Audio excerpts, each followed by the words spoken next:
Hello दोस्तों, जैसे कि आप लोगों को पता चल चुका होगा कि मई 2025 के जीएसटी R1 में कुछ बदलाव किया गया है। तो इसके बारे में हम लोग आज चर्चा करेंगे। तो इसके लिए सबसे पहले आप अपना पीरियड चूज कर लेने के बाद जीएसटी R1 को ओपन कीजिए।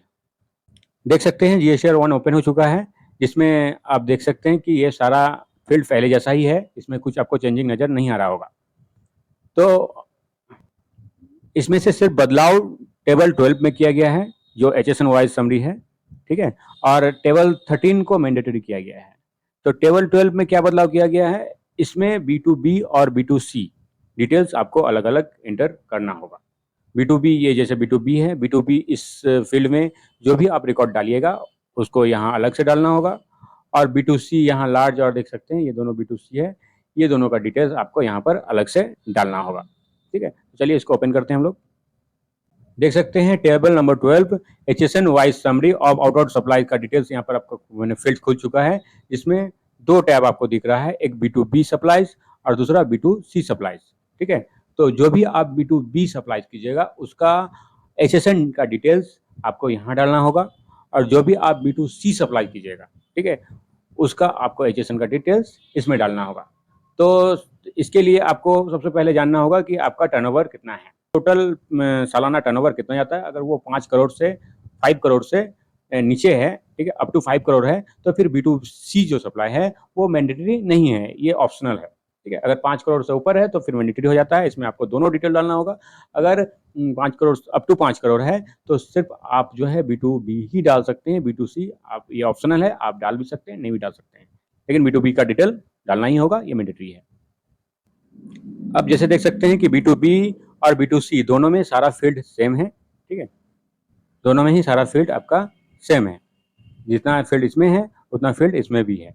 तो इसमें जैसे आप यहाँ पर HSN में HSN डिटेल्स अगर एंटर कीजिएगा, जैसे हम मान लीजिए लिखिए इस तरह से 2523 HSN, तो यहाँ आपको चूज करने के लिए देगा। अगर आप यहाँ चूज नहीं कीजिएगा ड्रॉप डाउन से तो आपका यहाँ कुछ नहीं आएगा। जैसे हम चूज यहाँ टाइप करने के बाद बाहर क्लिक करते हैं तो देखिए ये सारा फील्ड जो है यहाँ कुछ भी आप यहाँ एंटर नहीं कर सकते, चूज नहीं किए हैं, इसलिए ये सारा एंट्री नहीं होगा, कुछ भी सारा फील्ड जो है डी हाईलाइट है।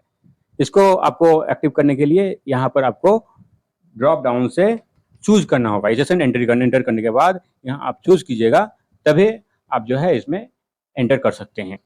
तो इसमें जैसे आप देख सकते हैं 4 डिजिट, तो 4 डिजिट किसके लिए है, अप टू 5 करोड़ के लिए आप 4 डिजिट मिनिमम 4 डिजिट एंट्री कर सकते हैं HSN कोड। और अगर आपका 5 करोड़ से ऊपर है तो आपको मिनिमम 6 डिजिट का HSN कोड एंटर करना होगा या चूज करना होगा। अब जैसे हम लोग ड्रॉप डाउन से यहाँ पर HSN चूज कर लेंगे, उसके बाद देखिए यहाँ सारा टैब आपका एक्टिव हो चुका है, जिसमें आप यहाँ पर डिस्क्रिप्शन डाल सकते हैं, ठीक है। उसके बाद फुल डिस्क्रिप्शन यहाँ पर तो ऑटोमेटिक आ ही जाएगा, और कुछ अगर देना है तो दे सकते हैं। उसके बाद यहाँ पर आप जैसे HSN कोड का लिस्ट अगर आपको डाउनलोड करना है तो यहाँ से भी आप डाउनलोड कर सकते हैं।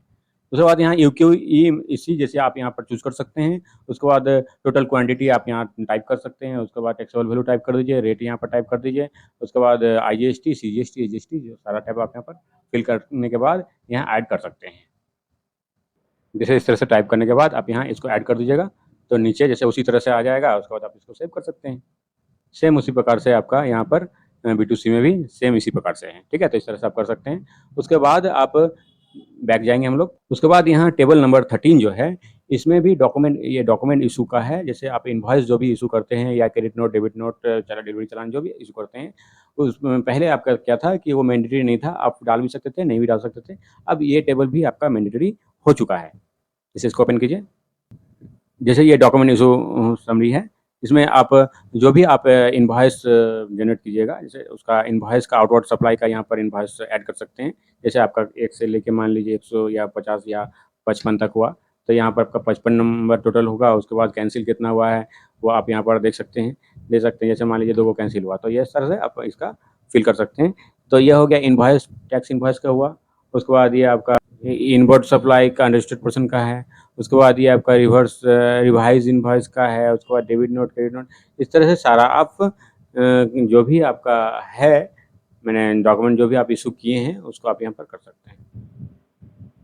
उसके बाद इसको आप यहाँ पर सेव करने के बाद इससे बाहर जा सकते हैं। तो यही दो टेबल को यहाँ पर चेंजिंग किया गया है, ठीक है। अगर आपको मेरा वीडियो पसंद आया हो तो लाइक, शेयर और कमेंट जरूर कीजिएगा। Thank you.